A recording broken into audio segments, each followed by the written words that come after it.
जय श्री कृष्णा मित्रों, आप सभी का स्वागत है। आज भगवान के द्वारा बताई गई कुछ महत्वपूर्ण बातों को जानेंगे। मित्रों, क्या पत्नी को पति के साथ बैठकर भोजन करना चाहिए? क्या मनुष्य को एक दूसरे का झूठा भोजन ग्रहण करना चाहिए? इस विषय में भगवान श्री कृष्ण ने बहुत महत्वपूर्ण बातें कही हैं, जो संसार के समस्त मनुष्य को अवश्य ज्ञात होनी चाहिए, ताकि उसे कभी जीवन में अकाल मृत्यु, दुख, दरिद्रता और गरीबी का सामना न करना पड़े। मित्रों, इस चराचर जगत में जिसने भी जन्म लिया है, चाहे वह मनुष्य हो या फिर जीव जंतु, प्रत्येक प्राणी को अन्न की आवश्यकता होती है। अन्न से ही उसे ऊर्जा प्राप्त होती, जिसके कारण वह कार्य करने में सक्षम होता है। किंतु इस जगत में हर एक प्राणी के लिए अलग अलग प्रकार के अन्न की आवश्यकता होती है, और अन्न ग्रहण करने के लिए जिस प्रकार पशु पंछी ईश्वर के नियमों का पालन करते हैं, उसी प्रकार से मनुष्यों को भी ईश्वर के बनाए गए नियम का पालन करना चाहिए। मित्रों, भोजन करने के कई महत्वपूर्ण नियम बनाए गए हैं। यदि इन नियमों का पालन किया जाए तो मनुष्य को सदैव ईश्वर की कृपा प्राप्त होती है। हमारे धर्मशास्त्रों में भोजन करने की दिशा, भोजन के प्रकार, भोजन करने का सही समय और भोजन करने का सही तरीका क्या है, इन सभी विषयों पर महत्वपूर्ण नियम बताए गए हैं। मित्रों, भगवान श्री कृष्ण ने श्रीमद् भागवत गीता में सभी प्राणियों को भोजन करने संबंधी बहुत ही महत्वपूर्ण उपदेश दिया है। यदि मनुष्य भगवान के इन उपदेशों को जीवन में दोहराता है, तो उस मनुष्य के जीवन में सुख समृद्धि की प्राप्ति होती है तथा मनुष्य का जीवन उन्नति करने वाला, दीर्घायु बनाने वाला तथा सभी प्रकार के रोगों से मुक्त रखने वाला है, अर्थात निरोग रहेगा। जिस शरीर को भगवान ने मनुष्य को प्रदान किया है, उन्होंने ही इस शरीर को शुद्ध, स्वस्थ और पवित्र रखने के उपाय भी बताए हैं। जो भी मनुष्य भगवान श्री कृष्ण द्वारा बताए गए इन नियमों का अपने जीवन में अनुसरण करता है, उसका तन एवं मन सदैव शुद्ध, स्वच्छ और विकारों से दूर रहता है तथा सद्गति प्राप्त करने वाला बनता है। भगवान श्री कृष्ण ने भागवत गीता के माध्यम से मनुष्य को भोजन के प्रकार बताए हैं। किस प्रकार का भोजन करने से मनुष्य क्रूर और राक्षसी प्रवृत्ति का बनता है, और किस प्रकार का भोजन करने से मनुष्य का स्वभाव सरल, सदाचारी एवं विनम्र और दूसरे के मन पर विजय प्राप्त करने वाला बन जाता। मनुष्य जिस प्रकार का भोजन करता है, उसे उसी प्रकार का शरीर और विचार भी प्राप्त होते हैं। यदि मनुष्य को धन चाहिए, तो मनुष्य को धन की देवी मां लक्ष्मी की प्राप्ति के लिए भी मनुष्य को उचित भोजन सामग्री का ही चुनाव करना चाहिए। मनुष्य चाहे गरीब हो या अमीर हो, वह चाहे राजा हो या रंक, उसे अपने पेट की भूख मिटाने के लिए भोजन अवश्य ही करना चाहिए, परंतु इंद्रियों की लालसा में इतना भी उन्मत्त नहीं हो जाना चाहिए कि वह तामसिक भोजन, अर्थात वह भोजन तामसिक तत्वों से युक्त अशुद्ध और सड़ा हुआ आहार होता है, जो आहार शरीर में पहुंचकर शरीर पर बोझ सिद्ध होता है, जिसे ग्रहण करने के बाद मनुष्य को निद्रा, बेहोशी तथा मतिभ्रम की स्थिति उत्पन्न करे। राजसिक आहार से तात्पर्य है मसालेदार, नमकीन और अत्यधिक प्रसंस्कृत खाद्य पदार्थ शामिल होते हैं, जो इंद्रियों को उत्तेजित करते हैं और इच्छाओं को बढ़ाते हैं। ऐसे आहार का सेवन करके मनुष्य क्रूर तथा निष्ठुर बन जाए। तामसिक भोजन करने वाला मनुष्य अपनी मान मर्यादा, संस्कार एवं अपने अंदर की सहनशीलता को भी नष्ट कर लेता है और दुष्कर्म का मार्ग पकड़ लेता है। राजसिक भोजन करने वाला व्यक्ति क्रोधी, आलसी तथा हिंसक बन जाता है। किंतु जो मनुष्य ईश्वर का नाम लेकर सात्विक भोजन, अर्थात चावल, दाल, रोटी, दही और मौसमी सब्जियों को अपने आहार में शामिल करता है, उसका मन और हृदय दोनों पवित्र और सुंदर हो जाता है। ऐसे शरीर में भगवान सदैव ही निवास करते हैं। मित्रों, हमारे शास्त्रों में बताया गया है कि किस दिशा में बैठकर भोजन करना चाहिए और भोजन करते समय हमारा मुख कौन सी दिशा में होना चाहिए। भोजन शुरू करने से पहले मनुष्य को कौन सा मंत्र बोलना चाहिए और भोजन करने के पश्चात क्या करना चाहिए, ऐसी कई महत्वपूर्ण बातें बताई गई हैं। आज के इस वीडियो में हम आप सबको हमारे पुराणों और सनातन धर्म ग्रंथों से ली गई महत्वपूर्ण बातों को बताएंगे। आप सब मित्रों से निवेदन है कि वीडियो को पूरा देखना। मित्रों, अगर भोजन करते समय परिवार के सभी सदस्य सही दिशा का ध्यान रखते हैं, तो घर से क्लेश, दुख, दरिद्रता भी नष्ट हो जाती है और घर में सुख समृद्धि आती है और स्वयं माता लक्ष्मी का घर में आगमन होता है और परिवार के सभी सदस्य निरोगी रहते हैं। इसलिए हमें वास्तुशास्त्र में बताई गई इन महत्वपूर्ण बातों पर ध्यान अवश्य देना चाहिए। मित्रों, हमें किस दिशा में खाना चाहिए, इसका उल्लेख पद्म पुराण में मिलता है। पद्म पुराण के अनुसार मनुष्य के लिए पूर्व या उत्तर पूर्व दिशा में मुख करके भोजन करना शुभ माना गया है। यदि आप पूर्व दिशा की ओर मुंह करके खाना खाते हैं तो यह आपके मानसिक तनाव को दूर करने के लिए बहुत फायदेमंद होता है और आप बीमारियों से दूर रहेंगे और आपका स्वास्थ्य भी स्वस्थ रहेगा। अगर आपको पाचन की समस्या है तो ऐसा माना जाता है कि अगर आप पूर्व या उत्तर पूर्व की ओर मुंह करके भोजन करते हैं तो इससे आपका भोजन पेट में अच्छे से पचता है।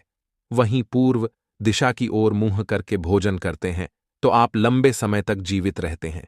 इससे आपकी पाचन क्रिया सही रहेगी और आप स्वस्थ रहेंगे।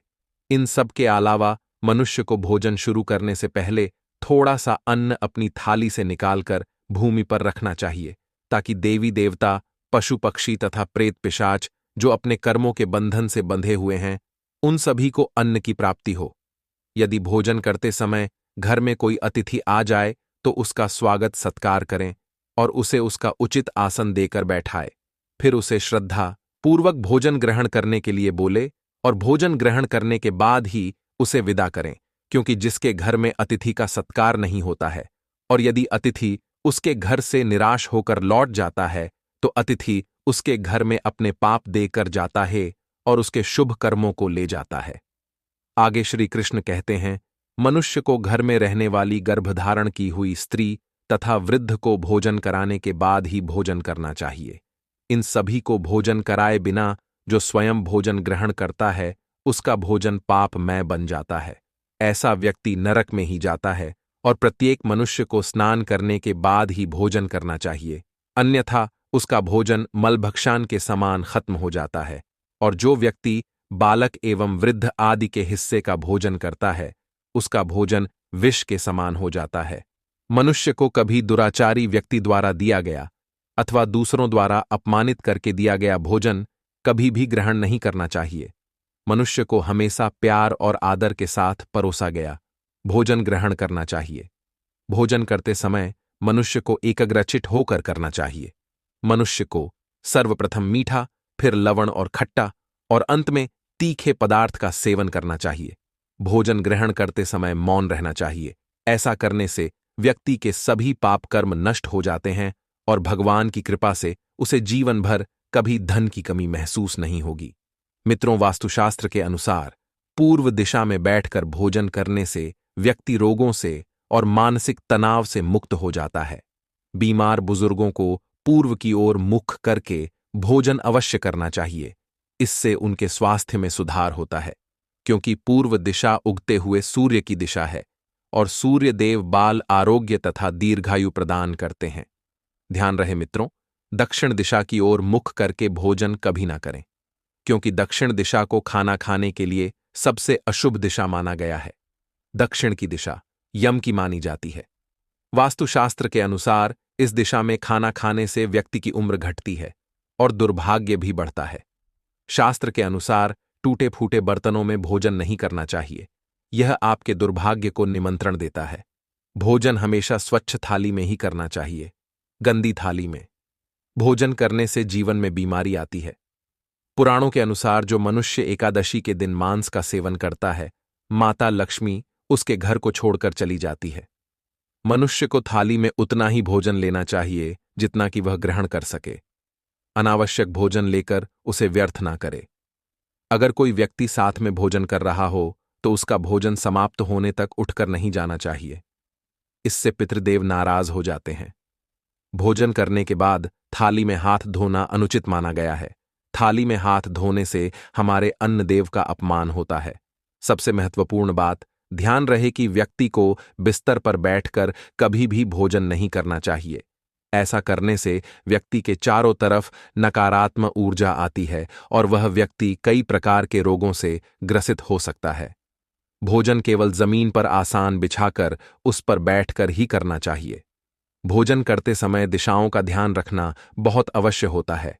यदि गलत दिशा में बैठकर अथवा गलत दिशा में मुख करके भोजन करने से व्यक्ति को नकारात्मक परिणाम प्राप्त होते हैं। पद्म पुराण के अनुसार यदि भोजन में बाल निकल आता है तो ऐसा भोजन को नहीं करना चाहिए और ना ही उस भोजन से ईश्वर को भोग लगाना चाहिए। भगवान श्री कृष्ण कहते हैं, मनुष्य को दूसरों के लिए परोसा भोजन भी नहीं खाना चाहिए। जो मनुष्य दूसरों का भोजन खाता है अथवा किसी के बिना दिए ही उस अन्न का उपभोग करता है तो उससे देवी अन्नपूर्णा रुष्ट हो जाती है। भोजन सभी में मिल बांटकर खाना चाहिए। दूसरों के हिस्से का भोजन करने से मनुष्य के पुण्य कर्म नष्ट हो जाते हैं। भोजन करते समय मनुष्य को क्रोध रहित होकर भोजन करना चाहिए। क्रोध की अवस्था में भोजन करने से भोजन का अपमान होता है और कई समस्या उत्पन्न होती है। यदि आपका मन कहीं और हो तब भी भोजन नहीं करना चाहिए और गुस्से से भरे मन से तो बिल्कुल भी भोजन नहीं करना चाहिए। ऐसे में भोजन करना अशुभ होता है। जो व्यक्ति जूते चप्पल पहनकर भोजन करता है, इस प्रकार के भोजन को आसुरी भोजन कहा गया है। ठीक मध्य रात्रि में ठीक मध्याह्न होने पर भी भोजन करना अशुभ माना गया है। यदि पेट खराब हो तब भी भोजन नहीं करना चाहिए। गीले वस्त्र पहन करके भी भोजन करना अशुभ होता है। भोजन करते समय धर्म ग्रंथों वेदों का उच्चारण नहीं करना चाहिए। शास्त्रों के अनुसार स्त्री को पति के भोजन के बाद ही भोजन करना चाहिए। यदि पति घर से दूर हो तो पति को ध्यान करके भोजन ग्रहण करना चाहिए। इससे पति की आयु लंबी होती है और स्त्री सदा सुहागन रहती है। पति से पहले भोजन करना शास्त्रों में अशुभ माना गया है। इससे पति की आयु कम हो जाती है। इसके साथ ही पद्म पुराण के अनुसार पति और पत्नी को एक साथ बैठकर भोजन नहीं करना चाहिए। ऐसा करने से दोनों में क्लेश और विवाद होता है। भोजन खुले स्थान पर नहीं करना चाहिए, जैसे कि आकाश के नीचे बैठकर भोजन नहीं करना चाहिए। भोजन करते समय सर पर छत अथवा वृक्ष की छाया अवश्य होनी चाहिए। साथ ही शैया पर बैठकर भोजन करने से व्यक्ति की आयु कम हो जाती करती है। हंसते हुए अथवा रोते हुए भोजन करना अनिष्ट कारक होता है। इससे गले में अन्न फंस सकता है और व्यक्ति के प्राण जाने का भी खतरा बना रहता है। मित्रों, हमारे धर्मशास्त्रों में तो भोजन के संबंध में महत्वपूर्ण नियम बताए गए हैं। उम्मीद करते हैं आप सभी को यह जानकारी अच्छी लगी होगी। वीडियो को लाइक जरूर करें और कमेंट में जय श्री कृष्ण अवश्य लिखें। साथ ही चैनल को सब्सक्राइब करना ना भूलें। वीडियो देखने के लिए आप सभी का सहृदय धन्यवाद।